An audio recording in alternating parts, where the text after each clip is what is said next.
ABP news आपको रखे आगे। नमस्कार, स्वागत है आपका एबीपी न्यूज में। आपके साथ मैं हूं अखिलेश आनंद। तो आज दिन की सबसे बड़ी खबर पर लगातार हमारी नजर बनी हुई है। कल शाम दिल्ली में इजरायली दूतावास के पास धमाके के बाद जांच एजेंसियां लगातार धमाके से जुड़े सुराग की तलाश में जुटी हुई हैं। फॉरेंसिक टीम को शुरुआती जांच में कुछ जानकारियां जो मिली हैं उससे यह साफ हुआ है कि धमाके के लिए अमोनियम नाइट्रेट का इस्तेमाल किया गया। वहीं पुलिस को एक और सीसीटीवी फुटेज भी मिली है जिसमें दो संदिग्ध एक कैब से उतरते हुए नजर आ रहे हैं।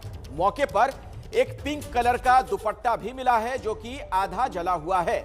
पुलिस ब्लास्ट के पिंक दुपट्टे का कनेक्शन भी तलाश रही है। धमाके के बाद केंद्र सरकार भी एक्शन में है। देर रात गृह मंत्री अमित शाह के घर अहम बैठक हुई।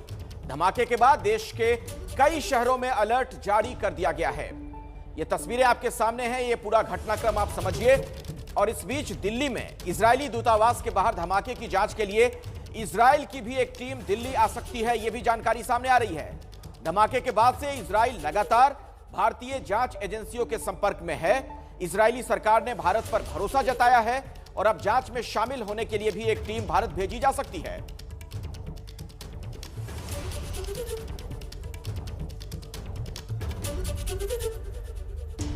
और इस पूरे मामले में अधिक जानकारी के साथ मेरे कई सहयोगी मेरे साथ जुड़ चुके हैं। मनोज वर्मा मेरे साथ मौजूद हैं, ओम प्रकाश तिवारी के पास भी आपको लिए चलेंगे, आशीष सिंह भी हमारे साथ जुड़ चुके हैं और कई डिफेंस एक्सपर्ट्स भी हैं, उनके पास हम जाएं। उससे पहले आशीष, ये जो इजराइल से सूचना मिल रही है, क्या वहां की जो जासूसी संस्था है मोसाद वो इस जांच में शिरकत करेगी? क्या ये इनपुट है?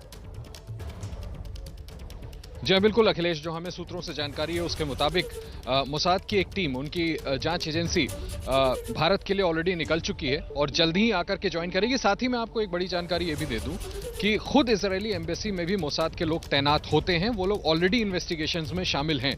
तो भारत और इजरायल दोनों मिलकर के हम आधिकारिक तौर पर कह सकते हैं कि इसकी जांच में जुट गए हैं और ये कोशिश की जा रही है कि कौन लोग इसमें इन्वॉल्व हैं इसको आइडेंटिफाई किया जाए। ये बिल्कुल स्पष्ट हो चुका है अखिलेश कि अब ये वॉर अगेंस्ट इजराइल था, इजराइल दूतावास पे हमला था। मैं आपको बता दूं, अब से चंद मिनटों पहले मेरी एक्सटर्नल अफेयर्स मिनिस्टर जयशंकर से भी बात हुई है और उन्होंने मुझसे यही कहा कि जो बात उन्होंने कल ट्वीट में कही थी उसको फोकस करें, जो उन्होंने अश्योरेंस दिया है अपने काउंटर पार्ट को कि किसी भी कीमत पर हम इजराइल एम्बेसी को प्रोटेक्ट करेंगे और हर कीमत पर जो भी इसके पीछे दोषी है उसको ढूंढा ही जाएगा। ठीक है, ये अश्योरेंस कल national security adviser Ajit Doval ने अपने काउंटर पार्ट को दिया था जब इजरायली एनएसए ने उनको संपर्क किया। तो भारत पूरी तरह से जुटा हुआ है और हम फिर से दोहरा दें कि निश्चित तौर पर इजराइल की इन्वेस्टिगेशन टीम भारत पहुंच रही है और इन्वेस्टिगेशन दिल्ली पुलिस और जांच एजेंसियों के साथ ज्वाइन करने वाली है। अखिलेश, आशीष, आपने बहुत ही महत्वपूर्ण जानकारी दी है, दोबारा मैं आपके पास लौटता हूं, लेकिन इस बीच एक और बड़ी खबर दर्शकों को बता दें कि दिल्ली में कल शाम इजरायली दूतावास के पास धमाके के बाद जांच में जो चिट्ठी बरामद की गई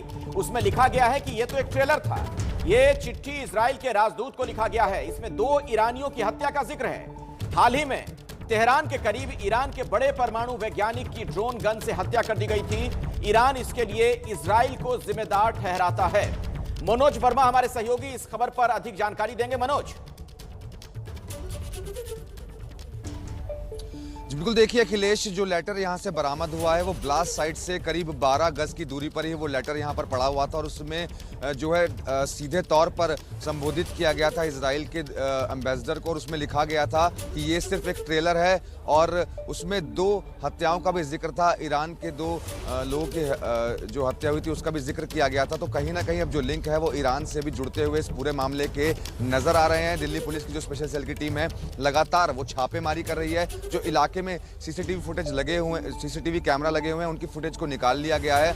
उसमें मैं आपको बताना चाहूंगा कि एक कार नजर आ रही है जिसमें से 2 लोग उतरते हैं और जहां पर ब्लास्ट हुआ है ब्लास्ट की साइड पर वो जाते हुए नजर आ रहे हैं। जो कार का ड्राइवर है उसको ट्रेस कर लिया गया है, उससे पूछताछ लगातार की जा रही है और उन दोनों संदिग्धों का जो हुलिया है वो उससे पता किया जा रहा है। तो शायद हो सकता है कि एक स्केच भी तैयार करवाया जाए और जो और तमाम सीसीटीवी फुटेज लगे हुए हैं उन फुटेज के अंदर भी गाड़ियां आती और जाती नजर आ रही हैं। तो तमाम गाड़ियों के नंबर के आधार पर अब इन्वेस्टिगेशन को आगे बढ़ाया जा रहा है और छापेमारी दिल्ली पुलिस के लगातार इस पूरे मामले के अंदर जारी है। जी, और एक और बड़ी जानकारी यह है कि अमोनियम नाइट्रेट का इस्तेमाल किया गया इस धमाके में। ओम प्रकाश तिवारी इस पर विशेष जानकारी देंगे। ओम प्रकाश, देखिए अखिलेश, मैं आपको बता दूं कि जो आरंभिक तौर पर जांच की बात सामने आई थी, उसमें बात उभर कर सामने आई है कि जो जिस विस्फोटक से धमाका हुआ उसमें अमोनियम नाइट्रेट भी हो सकता है। हालांकि मैं आपको बता दूं, जिस समय मैं अपने दर्शकों को ये जानकारी दे रहा हूं, उस समय एफएसएल में दिल्ली पुलिस और नेशनल इन्वेस्टिगेशन एजेंसी की टीम उस विस्फोटक की जांच करा रही है। अब से थोड़ी देर बाद ये आधिकारिक हो जाएगा कि उस विस्फोटक में कौन सा बारूद था। अखिलेश, शुक्रिया इस जानकारी के लिए आपका ओम प्रकाश। मैं आप तमाम लोगों का एक बार फिर से रुख करूं, उससे पहले अपने दर्शकों को बता दें कि हमारे साथ रक्षा विशेषज्ञ रिटायर्ड मेजर जनरल के सिन्हा मौजूद हैं, उनके पास भी हम चलेंगे। साथ ही दिल्ली पुलिस के पूर्व डीसीपी एल.एन. राव भी हमारे साथ जुड़ चुके हैं। एल.एन. राव साहब, पहले मैं आप ही के पास आना चाहूंगा और जरा ये बताइए, जिस तरीके से ये तमाम जानकारियां सामने आ रही हैं, आपका अपना व्यक्तिगत आकलन क्या कहता है कि क्या भारतीय जमीन का इस्तेमाल किया गया इजराइल को टारगेट करने के लिए? अखिलेश, बिल्कुल इसमें कोई संदेह नहीं है, क्योंकि अगर ईरान और इजराइल का झगड़ा है तो उसको सबसे इंपॉर्टेंट बात है कि दिल्ली को क्यों चुना गया, हमारे भारत की लैंड को क्यों चुना गया। अगर उनको कुछ करना होता इजराइल के खिलाफ तो कहीं और भी किसी देश में कर सकते थे, लेकिन ये बड़ी सोचने वाली बात है कि अगर इंडिया को चुना गया है, क्योंकि 2012 फरवरी में भी एक स्टिक बम लगाया गया था। इजराइल की जो एक वेमेन थी, लेडी थी, डिप्लोमेट थी, उनको इंजरी हुई थी और उस केस की इन्वेस्टिगेशन में कोई आदमी पकड़े गए थे, पत्रकार पकड़े गए थे, उसमें 2 आदमी ईरानी सस्पेक्टेड थे जो अभी तक नहीं पकड़े गए हैं। तो ये जानना बहुत जरूरी है और मैं समझता हूँ उन लोगों का पता करना भी जरूरी है। और इसकी इन्वेस्टिगेशन जो अभी स्पेशल सेल, एनआईए और दूसरी जो इजराइल की टीम भी बता रहे हैं कि वो असिस्ट कर रही है इसमें, तो ये इसको पता लगाना बड़ा जरूरी है। भले ये ब्लास्ट छोटा है लेवल का है, लेकिन इसमें मैसेज बहुत बड़ा छुपा हुआ है। और खास तौर से ये जो लेटर इन्होंने डाला है, 12 गज की दूरी पर लेटर डाला, तो ये भी बताने की कोशिश की जा रही है कि इन जो टेररिस्ट थे जिन्होंने ये बम ब्लास्ट किया है, उनका मकसद क्या था। उनका मकसद था वार्निंग देना और चेताना कि हम देखें दिल्ली में हम कुछ ऐसा कर सकते हैं। तो एक बड़ा अहम सवाल पैदा होता है कि यहाँ पर दिल्ली ही क्यों चुना गया है, और दिल्ली क्यों चुनने की एक वजह हमें जाननी पड़ेगी और हमें मानना पड़ेगा कि यहाँ पर कहीं न कहीं ये लोग करने में सक्षम हुए। खास तौर से उस दिन, जिस दिन बीटिंग द रिट्रीट का फंक्शन यहाँ से बहुत नजदीक था और उसके बाद बड़ी चाक चौबंद हमारी इंटेलिजेंस एजेंसीज की खबर थी, उस दिन ये करना ये बड़ा इंपॉर्टेंट सवाल। बिल्कुल आप सही कह रहे हैं। इस पर मैं मेजर जनरल के सिन्हा साहब से भी कुछ समझूंगा, लेकिन उससे पहले ओम प्रकाश तिवारी, जरा ये बताइए, जांच किस दिशा में आगे बढ़ती हुई आपको नजर आ रही है? फॉरेंसिक की टीम भी मौके पर पहुंची है, घटनास्थल पर आप भी वहां पर मौजूद हैं, क्या जानकारी आपको मिल पा रही है वहां ग्राउंड जीरो से? अखिलेश, मैं आपको बता दूं कि इस समय की सबसे बड़ी जानकारी यही है कि इस मामले में अंतर्राष्ट्रीय साजिश के तार जुड़ते हुए नजर आ रहे हैं। अभी तक की जानकारी के मुताबिक जो एक पेज का जो पत्र मिला है, उसकी अंग्रेजी बहुत शानदार तरीके से लिखी गई है और ऐसी शानदार तरीके से अंग्रेजी कोई बेहद पढ़ा लिखा शख्स ही लिख सकता है। और जैसा कि एल.एन. राव साहब बता रहे थे, 2012 की जांच के बारे में मैं बता दूं कि डीसीपी संजीव कुमार यादव के नेतृत्व में जो जांच हुई थी, उसमें उस दौरान भी ये बात उभर कर सामने आई थी कि उस समय 3 जगह निशाने पर थीं, जॉर्जिया, बैंकॉक और तिबलिया। एक साथ तीनों जगह बम धमाके के लिए चुनी गई थी साल 2012 में, और वही स्थिति इस साल की है जब 29 जनवरी को बम विस्फोट होता है थोड़ी दूर पर इजरायली एम्बेसी से, और उसके ठीक पहले फ्रांस में पेरिस में डिफेंस अटैची की गाड़ी के नीचे एक आईडी बरामद होती है। यानी कहीं ना कहीं जांच एजेंसियों को अब ये लग रहा है कि साजिश के तार अंतर्राष्ट्रीय कनेक्शन से जुड़े हो सकते हैं। यही कारण है कि इस मामले में अब ईरानियन कनेक्शंस को भी खंगाला जा रहा है। अखिलेश, बिल्कुल, और ये जो अंतर्राष्ट्रीय साजिश है, इनके पीछे क्या कुछ वजह और हो सकती है, हमें आशीष हमारे सहयोगी विस्तार से बताएंगे। लेकिन उससे पहले मेजर जनरल के सिन्हा साहब, आपका अपना आकलन क्या कहता है इन सब के पीछे? आप क्या देख रहे हैं इजरायली दूतावास के बाहर ये धमाका भारत की राजधानी दिल्ली में?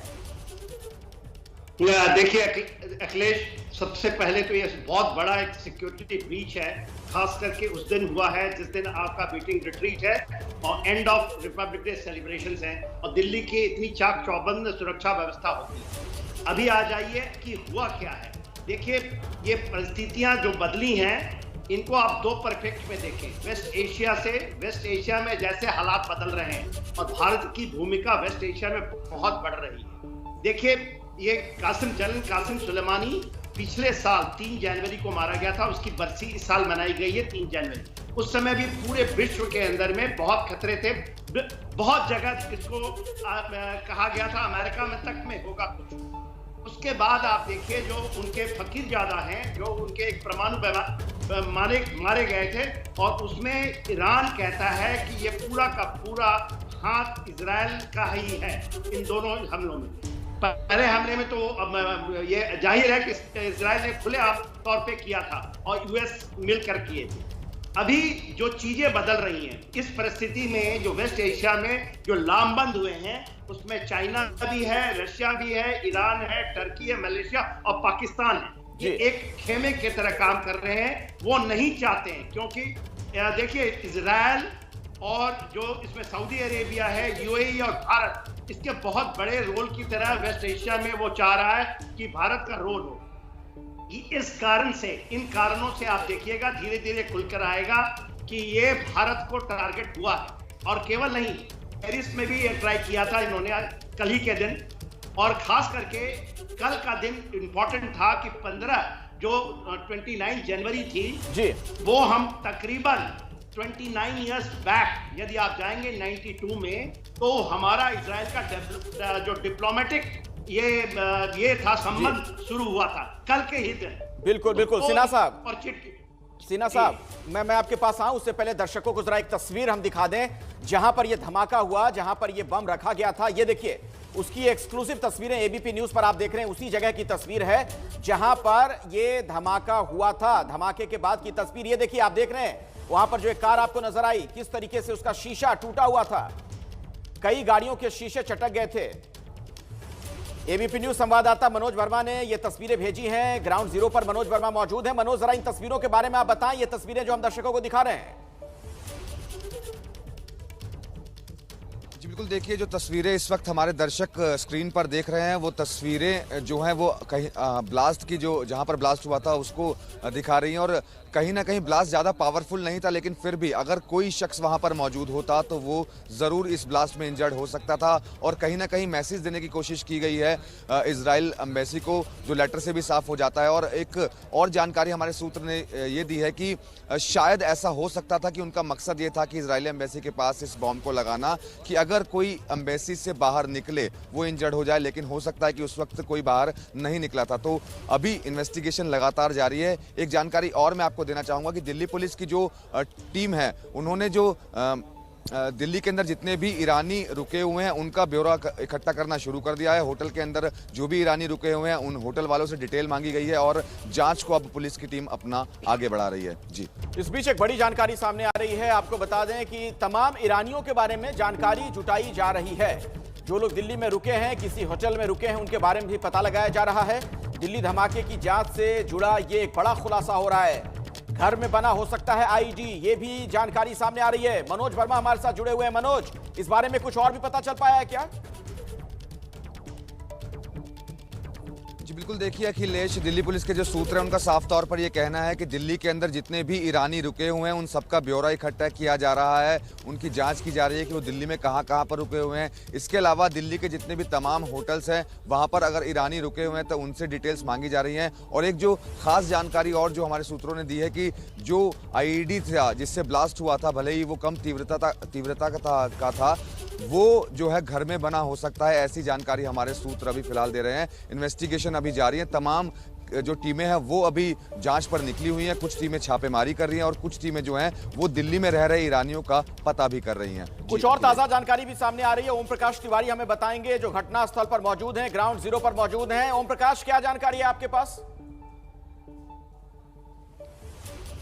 बिल्कुल अखिलेश, मैं आपको बता दूं कि देर रात तक दिल्ली पुलिस ने कई लोगों को डिटेन किया और छापेमारी की है, लेकिन अभी तक की ताज़ा जानकारी के मुताबिक ना तो किसी आतंकवादी संगठन ने इस धमाके की जिम्मेदारी ली है और ना ही पुलिस को अभी तक की जांच में किसी आतंकवादी संगठन के तार इससे जुड़े मिले हैं। यानी स्पष्ट तौर पर आधिकारिक तौर पर अभी तक ना तो जिम्मेदारी किसी ने ली है और ना ही पुलिस को इसके तार जुड़े मिले हैं, क्योंकि जैसा पिछली बार हुआ था साल 2013 में, उस समय भी किसी आतंकवादी संगठन ने इस जिम्मेदारी नहीं ली थी और लोकल लोग ही इसमें शामिल पाए गए थे जिनके ईरानियन कनेक्शंस पाए गए थे।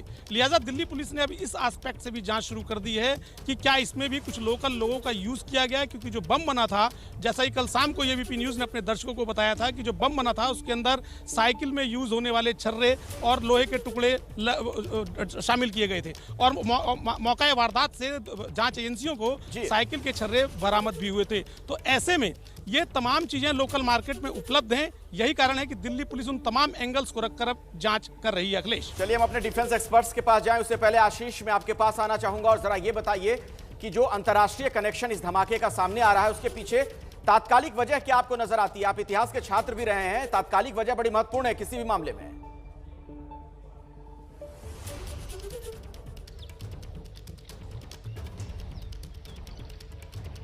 आशीष, क्या आप मुझे सुन पा रहे हैं? अखिलेश, आप अपना सवाल दोहराएंगे? मैं आपसे यह कह रहा था आशीष कि ये जो अंतर्राष्ट्रीय कनेक्शन सामने आ रहा है धमाके के पीछे, इसके पीछे तात्कालिक वजह क्या आपको नजर आ रही है? हालिया कोई घटना देख रहे हैं इसके पीछे आप? देखिए, दो वजह मुझे समझ में आती है अखिलेश। एक तो हाल में तेहरान में, ईरान की राजधानी तेहरान में उनके एक बड़े साइंटिस्ट को मारा गया था, ड्रोन हमले में मारा गया था और ईरान ने उसके लिए सीधे तौर पे स्क्वायरली इजराइल को जिम्मेदार बताया था। सबसे बड़ा मुझे लगता है कि इम्पेटस ये है। लेकिन हमको ये भी देखना होगा, जैसा ओम प्रकाश तिवारी अभी जिक्र कर रहे थे, कि अभी ये एस्टैब्लिश नहीं हुआ है कि डायरेक्टली ईरान ने इस हमले को कराया है या फिर कुछ लोकल लोग इसमें शामिल थे। और ये भी देखना होगा अखिलेश, जिसकी जांच हो रही है, कि क्या वाकई ईरान सीधे तौर पर इन्वॉल्व था इस हमले के पीछे या कुछ लोकल लोगों ने। देखिए, इजराइल और इंडिया की जो डिप्लोमेटिक रिलेशन है ना, वो उसकी प्रॉक्सिमिटी बहुत है, बहुत एक दूसरे के करीब हैं। मोदी सरकार में संबंध और गाढ़े हुए हैं। कहीं ऐसा तो नहीं कि ईरान के आड़ में उसको इंपैक्ट करने के लिए लोकल लोगों ने ऐसा हमला किया हो। तो अभी ये जांच का विषय है, लेकिन निश्चित तौर पर मैं आपको कह सकता हूं कि ईरान का एंगल इसलिए है क्योंकि जो रिसेंट हादसा हुआ है वो काफी बड़ा हुआ है। 2012 में यहां पर हमला किया गया था।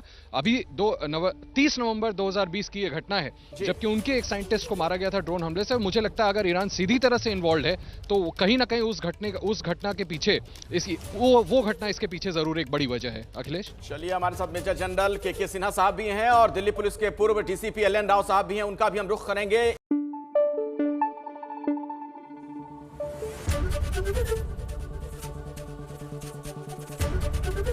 एबीपी न्यूज आपको रखे आगे।